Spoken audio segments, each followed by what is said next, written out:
Ito ang Tanawan Eco Park na matatagpuan sa bayan ng Bula, Camarines Sur. Isa ito sa mga ganda at libreng pasyalan na pwede mong bisitahin.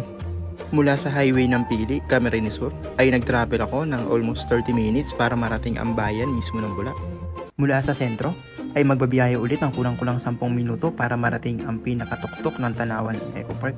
Dito ay bubungad na agad sa inyo ang malaking sign ng I Love Bula at sa unahan naman ay ang mismong papasok sa Eco Park. Ang kinagandahan dito ay hindi matarik at hindi rin madulas ang daanan. Nasakto kung sakali man na kayo ay may mga kasamang matatanda at mga bata. Walang entrance fee at parking fee na babayaran dito. Kailangan nyo lang maglista sa kanilang logbook para sa rehistro ng pagpunta nyo.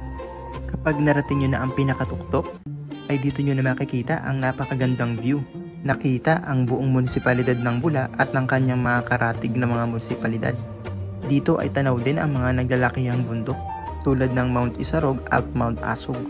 Dito sa taas ay matatagpuan nyo rin ang mga estatwa nila Mama Mary at Jesus Christ. Pwede kayo mag-picnic dito kasama ang barkada at ang pamilya dahil mahangin at presko ang lugar. Ang hindi lang siguro magandang oras para tumambay dito ay tuwing tanghalin tapat dahil sobrang init at limitado lang din kasi ang lugar na pwede nyo masilungan. Ang perpektong oras para tumambay dito ay tuwing hapon dahil maganda rin ang itsura ng sunset sa lugar na to.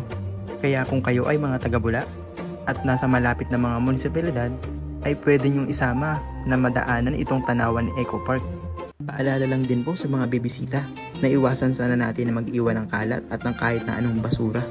At kung sakaling umabot ka sa parte ng video na to, baka pwede mo namang i-follow ang aking page para mas maging updated ka sa mga magandang pasyalan at paliguan na pinupuntahan ko.